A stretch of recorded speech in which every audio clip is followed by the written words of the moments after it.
Merci, Monsieur le Président. Excellence, Monsieur le Ministre, bienvenue à vous et bienvenue aux membres de l'équipe qui vous accompagne. Chers collègues, honorables députés, assalamu alaikum. Je voudrais d'abord remercier mes honorables collègues pour les questions posées. Et, Monsieur le Ministre, vous dire que votre département souffre d'instabilité. De 2023 à nos jours, vous êtes le 3e ministre que nous avons connu. On a le sentiment qu'il n'y a pas de suite dans les idées. Bien sûr, l'État, c'est la continuité. Mais dans un secteur tel que le vôtre et dans le contexte de notre pays, il serait plus judicieux qu'il y ait de la stabilité au niveau du ministère. Puisque moi, j'ai eu à côtoyer vos prédécesseurs, j'ai eu à discuter avec eux de questions structurelles qui concernent notre agriculture. Mais chaque fois que le département change de responsable, on a le sentiment que les questions qu'on a eu à traiter sont laissées de côté. Monsieur le ministre, je vous ai entendu parler de réalisations, de très grandes réalisations. Mais quand on regarde la situation sur le terrain, on se demande si vous parlez bien de notre pays.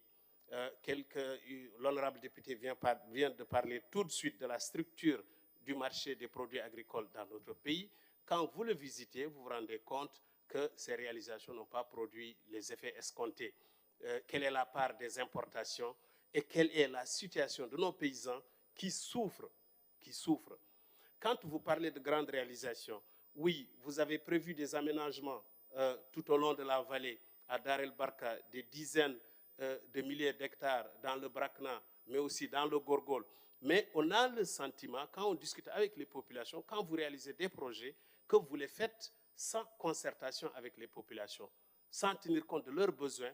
Et c'est ce qui fait qu'au lendemain de grandes réalisations, de grands projets, on trouve pratiquement zéro impact. Nous discutons avec les populations, personne n'est au courant de ce que vous êtes en train de faire. Est-ce que les populations ont besoin de ce que vous êtes en train de faire? Et ce qui est dit est que c'est prévu pour des investisseurs étrangers. Est-ce que nous ne serons pas de simples paysans, de simples, du moins ouvriers agricoles sur nos propres terres, quand des dizaines de milliers d'hectares seront aménagés et cédés à des étrangers? Vous avez parlé de grandes réalisations, vous avez parlé de projets, vous avez cité le projet SOCAM. Oui, il est important. Le SOCAM, c'est un marigot sur lequel j'ai eu à travailler, que je connais un peu. Il a un grand potentiel.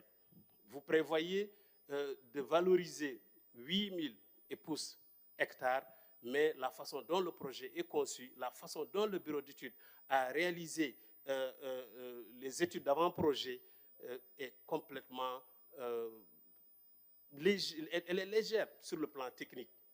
Les données sont très légères. Quand on fait des hypothèses sur la base desquelles on conçoit un projet, on prévoit d'investir 13 milliards de nos ouguias, alors que nous n'avons pas réglé la question de l'électricité. Oui, la Sonelec a prévu de vous brancher sur la ligne BEST qui fait Rosso-Rquiz, mais d'après les informations que nous avons eues à la Sonelec, ce qu'on peut fournir au projet, ce sera seulement 4 mégas. Alors que les mégas, les pompes géantes qui sont prévues, les 4 pompes, utiliseront au moins 16 mégas.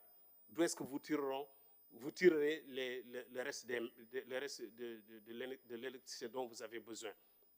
Et aussi, quand j'ai vu le document d'avant-projet, j'ai vu des hypothèses sur la base desquelles les calculs de rentabilité ont été faits qui sont complètement erronés. Ce que vous prévoyez de produire là-bas, ce que vous prévoyez de faire comme production agricole ne sera pas possible. Vous n'aurez pas assez d'eau. Nous connaissons très bien le SOCAM, nous connaissons son potentiel hydrique. Ces pompes seront installées, elles sont géantes et j'ai peur qu'elles ne serviront pas. On aura investi beaucoup d'argent dans le vent. Ce que nous vous demandons, c'est de lancer aujourd'hui un audit indépendant pour évaluer les chances de succès de ce projet et penser à un redimensionnement de ce qui est prévu. Sinon, nous y allons la tête baissée. Je reviens à la question qui concerne les intrants et la main-d'œuvre. Les intrants, vous savez que le premier intrant en agriculture, c'est la semence. Notre pays fait l'agriculture depuis belle lurette. Et votre département existe depuis les premières années d'indépendance. Nous ne savons pas encore produire nos semences, excepté un tout petit peu dans la riziculture. Nous importons chaque année pour 1,5 milliard d'ouguiya des semences. Cela n'est pas normal. J'en avais discuté avec vos prédécesseurs. Il avait été donné la promesse qu'on créerait une filière de production de semences maraîchères. Ceci n'a pas été fait. Pour revenir à la main-d'œuvre, vos délégations qui sont à l'intérieur, j'en ai parlé ici et je continuerai à en parler. Vos inspecteurs départementaux ne disposent d'aucun moyen. La promesse nous avait été faite ici qu'on allait on allait disponibiliser des véhicules pour les inspecteurs. Rien n'a été fait. Même les délégués sont sur les carreaux. Donc,